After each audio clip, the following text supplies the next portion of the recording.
રામ રામ ભાઈઓ, આજે આપણે પ્લાવ હાકી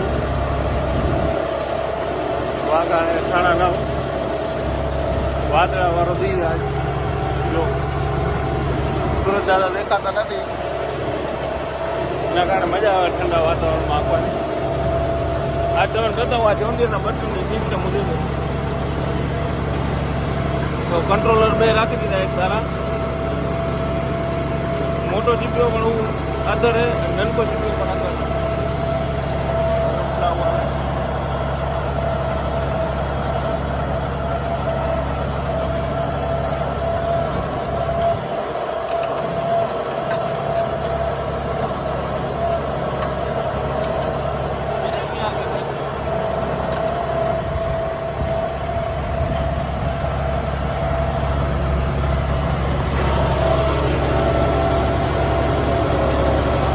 સેટે આયા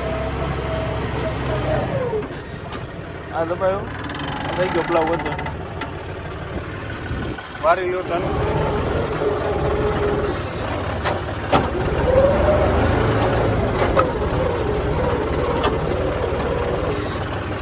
પ્લાવ પરથી ખવડાવી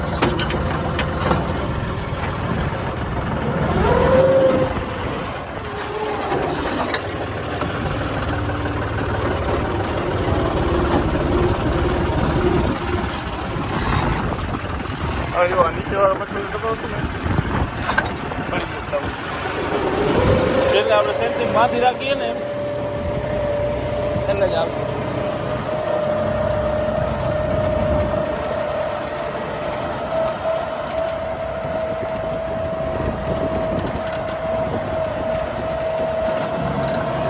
જોરદાર આ ટેકનોલોજી છે જોનિયરની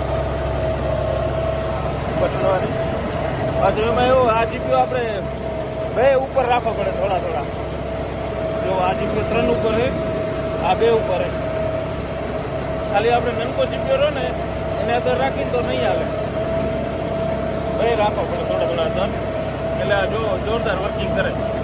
આગળ વાળો જીપીઓ, આ મોટો જીપીઓ નીચે હોય ને તો આપણે ઉપર કરીને તો ઉપર ને ઉપર રહી જાય.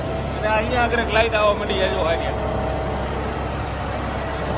હાઇડ્રોલિકની લાઇટ રહીને આવવા માંડી જાય લાલ કલરમાં. અહીંયા હારી સ્ટોપની બાજુમાં લખલ લઈને અહીંયા આવી જાય, ખ્યાલ થઈ જાય.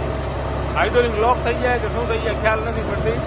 પછી 15-20 મિનિટ રહી ટ્રેક્ટર બંધ કરી નાખી ત્યારે ખોલે.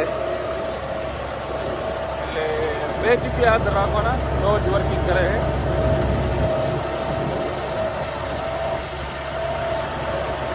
એક જીપી અમને જ નથી ભાઈ. બસ આ બ્લોકમાં તમે નહીં શીખવાડવો તો બટનનું શું વર્કિંગ કરે. હાલો મળીએ નવા બ્લોકમાં. અને આ ખેતર છે જો રનિકરણો છે, આપણે 9 વાગે આજુબાજુ ચાલુ કર્યો તો આટલો ફેણે. હાલો મળીએ આગળ. C1 ગિયરમાં હાલે.